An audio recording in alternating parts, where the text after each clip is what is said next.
अब खबरें विस्तार से। भुयाडी में 15 जनवरी की रात्रि में एक 4 वर्षीय बच्ची के साथ हुई दुष्कर्म की घटना को मुंह बोले मौसा ने ही अंजाम दिया था। उसे पुलिस ने धर दबोचा है। एसएसपी अनूप टी मैथ्यूज ने मंगलवार को पकड़े गए तरुण घोष को मीडिया के समक्ष पेश किया। आरोपी पीड़ित बच्ची का पड़ोसी है और बच्ची उसे मौसा कहकर संबोधित करती थी। एसएसपी ने बताया कि तरुण घोष ने पीड़ित बच्ची के माता पिता को धमकाया भी था। 15-16 तारीख की रात्रि में सिद्धगोड़ा थाना अंतर्गत भुयाडी पहाड़ी कानूपट्टा के पास एक बच्ची के साथ 4 वर्षीय बच्ची के साथ रेप की घटना हुआ था। वो बच्ची माँ बाप के साथ में सोई हुई थी।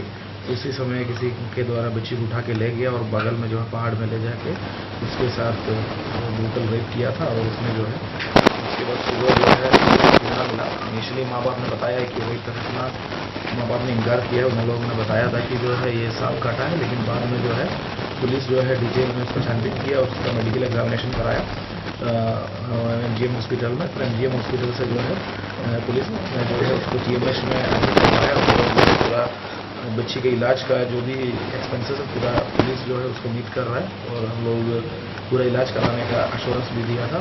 और उसके बाद अभियुक्त को पकड़ने का हम लोग कोशिश में लगा था। और उसमें जो है अभी एक आदमी का जो अभियुक्त है उसको पकड़ा गया है। तरुण घोष नाम का पड़ोसी है, उसी की गिरफ्तारी हुआ था। गिरफ्तारी अभी हुआ है। अनुसंधान के क्रम में पाया गया कि तरुण घोष के द्वारा बलात्कार किया था वो पड़ोसी है और माँ बाप से भी और बच्ची से जान पहचान का है। और बच्ची उसको मौसा कहलाते थे। और जो है रेप के बाद तरुण घोष ने माँ बाप को डरा धमकाया था। और उन लोग जो है बच्ची का परिजन बच्ची के साथ उधर से इलाका छोड़ के भागने की तैयारी कर रहा था। उस समय पुलिस को सूचना मिला और डर के चलते इनिशियली जो है माँ बाप और बच्ची जो है इसका नाम नहीं लिया था, लेकिन पूछताछ में जो है सब बात भी सामने आया है। और पूरी तरह को केस का जो है पूरा खुलासा हो गया है। पूर्वी सिंहभूम जिला परिषद के अध्यक्ष बुल्लू रानी और उपाध्यक्ष राजकुमार सिंह होंगे। मंगलवार को हुए चुनाव में ज्यादा मत लाकर उन्होंने पद पर कब्जा किया। पूर्वी सिंहभूम जिला परिषद के अध्यक्ष एवं उपाध्यक्ष पदों के लिए मंगलवार को उपायुक्त कार्यालय में चुनाव का आयोजन हुआ। उपाध्यक्ष पद के लिए बुल्लू रानी, बाधा मार्डी और हीरामती मुर्मू उम्मीदवार थी। इनमें बुल्लू रानी ने सर्वाधिक 14 मत पाया, जबकि सर्वाधिक 22 मत लेकर राजकुमार सिंह उपाध्यक्ष नियुक्त हुए। इस दौरान मौजूद उपायुक्त डॉक्टर अमिताभ कौशल ने उन्हें प्रशस्ति पत्र प्रदान किया।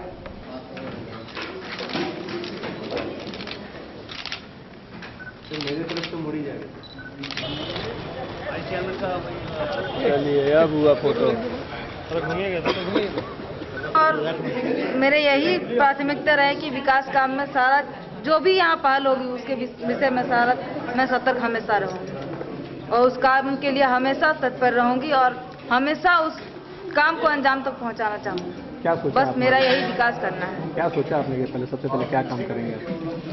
देखिए हर एक काम प्राथमिकता है। यहाँ हमारे झारखंड जो एरिए हैं कृषि से लेकर सिंचाई से लेकर आपके यहाँ शिक्षा तक हमारा बहुत सारे मुद्दाएं हैं जो सर्वप्रथम इनको लिया जाए। सबका सहयोग रहा और दूसरा बार जीत के जो हम लोग आए हैं उसका नतीजा रहा कि जो अनुभव रहा पुराना जिला परिषद के माध्यम से जो काम करने का हम लोग का तरीका रहा, उसमें सभी लोगों ने विश्वास कर हमें वोट दिया और उस विश्वास को मैं खरा उतरूंगा। और आने वाले दिनों में जो भी जन समस्या से लेकर क्षेत्र में किसी तरह की समस्या होगी उसको हम लोग पूरी तरह से पूरे पार्षद के साथ मिलकर पूरा करने का काम करेंगे। और दूसरा नंबर है कि जो पार्षद हमारे साथ जीते हैं टीम भावना से हम लोग काम करेंगे। किसी भी कोई द्वेष और कुछ नहीं है, कोई हमारे पार्षद सभी हमारे पार्षद हैं और सभी को सम्मान देना सम्मान दिलाना कि हम सब की दायित्व है और उससे कोई खिलवाड़ नहीं होगा। कंधा उठाइए, अरे उठाइए, परिषद के अध्यक्ष पद का चुनाव हुआ पूर्वी सिंहभूम जिला परिषद अध्यक्ष। इसमें 3 अभ्यर्थी कंटेस्ट कर रहे थे, बागराय मार्डी, बुल्लू रानी सिंह और हीरामनी मुर्मू। इसमें बागराय मार्डी को 10 मत, बुल्लू रानी सिंह को 14 मत और हीरामनी मुर्मू को 3 मत।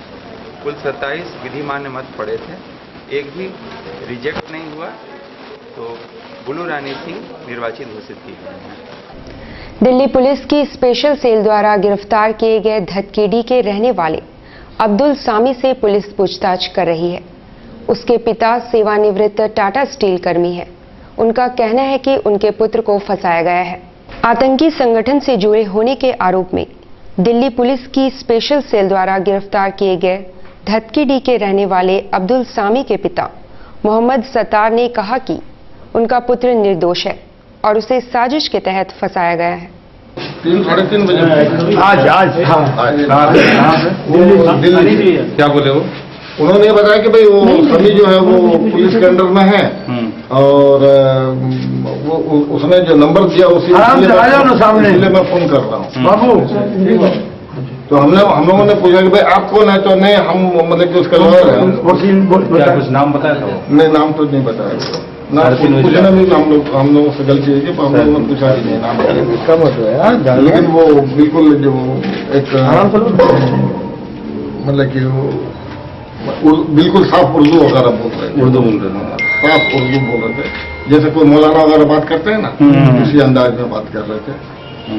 तो ये नहीं बताया कि पुलिस कस्टडी में क्यों है या कहाँ है, कुछ नहीं बताया? हाँ, उन्होंने बताया ना क्या कि भाई वो अभी कुछ दिन पहले वो आतंकवादी केस में कुछ आदमी पकड़ाए थे, उसी आधार पर इनको शक में पकड़ा है। अच्छा। तो हमने पूछा भी कहाँ से पकड़ा है, तो बोले कि मस्जिद से पकड़ा है। मस्जिद से। लेकिन आप लोग का नजर में ऐसा नहीं कभी नहीं, हमको लग रहा बाकी पता क्या आदमी कब क्या करता मालूम नहीं। गिरफ्तारी की खबर से धतकेडी में लोग सकते में आ गए हैं और तरह तरह की चर्चा करने लगे हैं। उधर दूसरी ओर एसएसपी अनूप टी मैथ्यूज ने कहा, हम लोगों को मिला था और हम लोग इधर टीम गठन करके उसके बारे में पता किया था और उस समय दिल्ली पुलिस का भी टीम आया था और बाकी अन्य सिक्योरिटी एजेंसीज का भी टीम था और हम लोग इधर पता किया था उसका जो भी वेयरहाउस था, तो पता चला था कि जो है इधर से जमात लेके वो बाहर निकला हुआ था। फिर उसके बाद जो दिल्ली पुलिस अभी वर्तमान में दिल्ली पुलिस के द्वारा उसका अरेस्टिंग हुआ है। अभी झारखंड पुलिस हेडक्वार्टर और जो बाकी अन्य एजेंसी के साथ रेगुलर टच में है और हम लोगों का भी झारखंड पुलिस का भी टीम जो है जाके पूछताछ करेंगे और उसके बाद जो भी जो सामी का अरेस्टिंग हुआ है उसका अन्य लिंक्स क्या क्या है उसके बारे में डिटेल में जानकारी मिलेगा। उसके बाद जो है अकॉर्डिंग हम लोग करेंगे। जो ज्यादा डिटेल्स में अभी जाना ठीक नहीं है, लेकिन हम लोगों को जो है सेंट्रल गवर्नमेंट का भी जो भी सिक्योरिटी एजेंसीज है और बाकी स्टेट्स का भी पुलिस जैसा दिल्ली पुलिस और उड़ीसा पुलिस के साथ हम लोग तालमेल बना के ही पहले भी काम किया है और आगे जो भी इंफॉर्मेशन मिलेगा ये नेशनल इंटरेस्ट का काम है। हम लोग जो है बाकी एजेंसीज बाकी स्टेट्स का भी पुलिस से मिलकर जो है जितना जानकारी प्राप्त हो रहा है हम लोग उसके अनुसार हम लोग काम करेंगे। आतंकी संगठन से जुड़े होने के आरोप लगाकर टॉपर बनने वाले मुसाबनी द्वारा गिरफ्तार किए गए विकास कुमार धतकेडी के रहने वाले अजय कुमार ने टैब प्रदान कर उत्साह बढ़ाया। सत्तार मुसाबनी जैसे छोटे से क्षेत्र के रहने वाले मेधावी छात्र विकास कुमार ने मैट्रिक में 96% अंक लाकर टॉपर बनकर ये साबित कर दिया कि ऊंची उड़ान के लिए पंखों की नहीं बल्कि कड़ी मेहनत व हौसलों की जरूरत होती है। मंगलवार को कांग्रेस के राष्ट्रीय प्रवक्ता एवं पूर्व सांसद डॉक्टर अजय कुमार ने उसे शाबाशी देते हुए टैब प्रदान किया। ऐसे कोई ऐसा विकास जैसे बच्चा को आपके जानकारी में हो तो हम लोग को कृपया बता दीजिए, जो भी संभव होगा हमारे तरफ से, कांग्रेस पार्टी के जितने भी बड़े लीडर्स हैं उनके तरफ से। मैं BDSL विद्या मंदिर मुसाफिर से छूट रहा हूँ। वहाँ से मैं मैट्रिक की परीक्षा में राज्य में प्रथम स्थान प्राप्त है। मेरे पिता श्री बसंत कुमार महाकुर जी और मेरे माता जी तिलकुटी कुमारी है। मेरे जो सफलता प्राप्त हुई है उसके पीछे मेरा माँ पिताजी का और मेरे गुरुजन का बहुत ही सहयोग रहा। सरकार ने काफ़ी इनके विकास को मदद के लिए काफ़ी ऐलान किया था, काफ़ी आश्वासन दिए, अभी तक एक भी आश्वासन पूरा नहीं हुआ। तो सरकार ने कहा कि पूरी तरह से इसको मदद करेंगे सुविधा के अनुसार, सुविधा के रूप में, पैसे के रूप में। किसी तरह का अभी तक इनको जो है सरकार की तरफ से कोई मदद नहीं मिला है। रघुवर दास जी अगर गलती से न्यूज क्लिप को देखेंगे तो मैं हाथ जोड़ के अनुरोध करूंगा उनसे कि अगर वो विकास के लिए जो पैसा जो अनाउंस उन्होंने ऐलान किया था वो देंगे तो हम ही जो है 1 kg मिठाई भोला महाराज से वहां उनके घर पर पहुंचा देंगे। कांग्रेस के राष्ट्रीय प्रवक्ता डॉक्टर अजय कुमार ने मंगलवार को केंद्र और राज्य सरकार को आड़े हाथों लेते हुए कई मुद्दे उठाए। अपने शहर प्रवास के दौरान संवाददाताओं को संबोधित करते हुए कांग्रेस के राष्ट्रीय प्रवक्ता डॉक्टर अजय कुमार ने दलित मुद्दे पर मोदी सरकार को आड़े हाथों लिया।